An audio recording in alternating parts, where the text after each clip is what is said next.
I went to the woods because I wished to live deliberately, to front only the essential facts of life, and not, when I came to die, discover that I had not lived.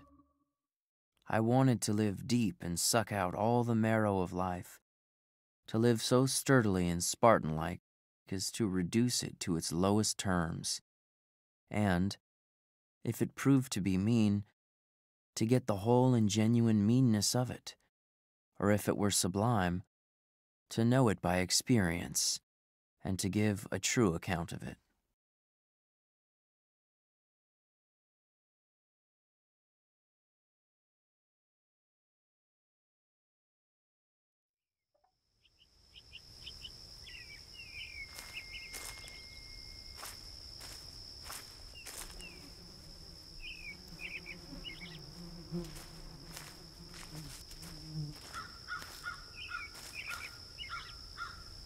When I wrote the following pages, or rather the bulk of them, I lived alone in the woods, a mile from any neighbor, in a house which I had built myself, on the shore of Walden Pond, in Concord, Massachusetts, and earned my living by the labor. When I first took up my abode in the woods, my house was not finished.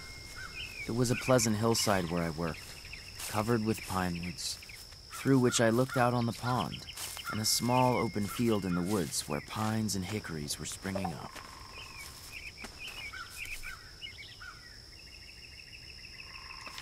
July 4th, 1845. Dearest Henry, congratulations on the start of your experiment.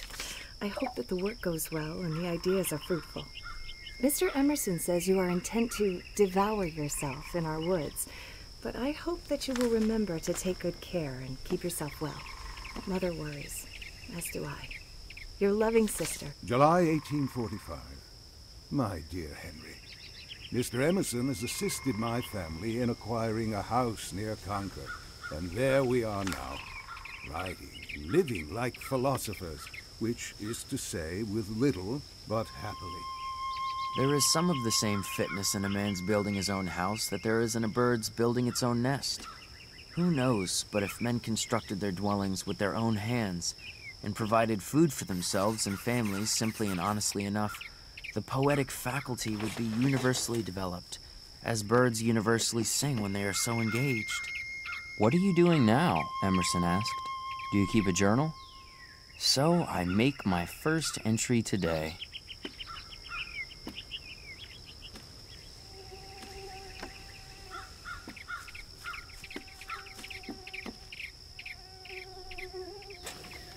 July, 1845. Dear Mr. Thoreau, my employer, Dr. Agassiz, was happy to meet you last month with Mr. Emerson, and was quite impressed with your knowledge of local biology.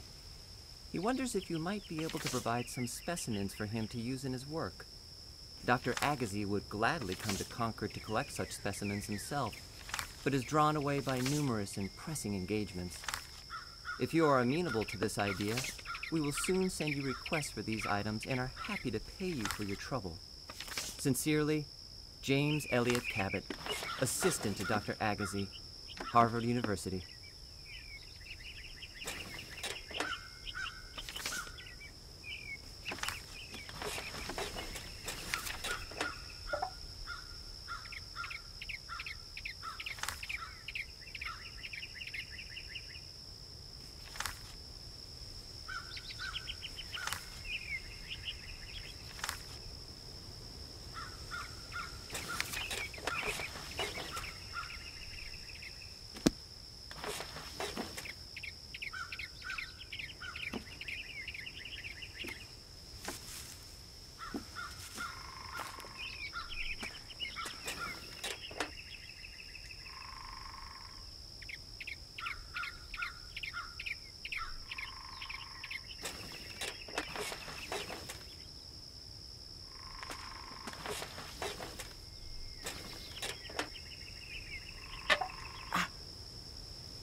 Henry!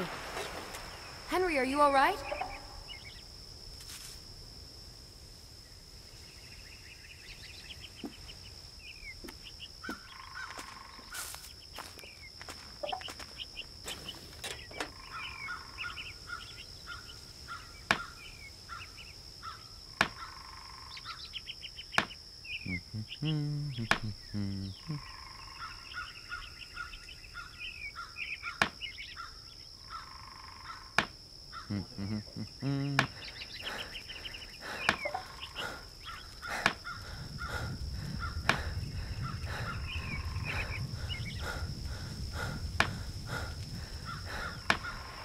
Henry? Henry, are you okay?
Interesting.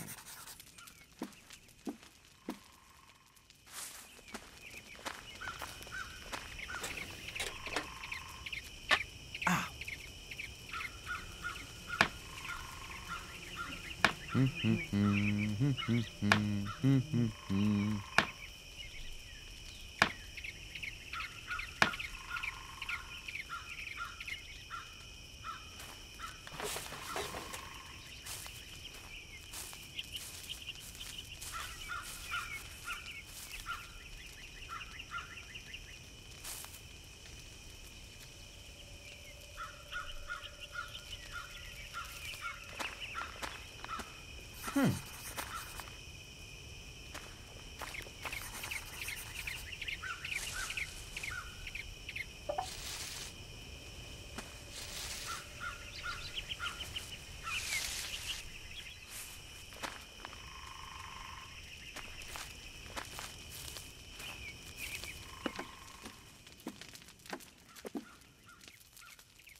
The grand necessity, then, for our bodies is to keep warm, to keep the vital heat in us.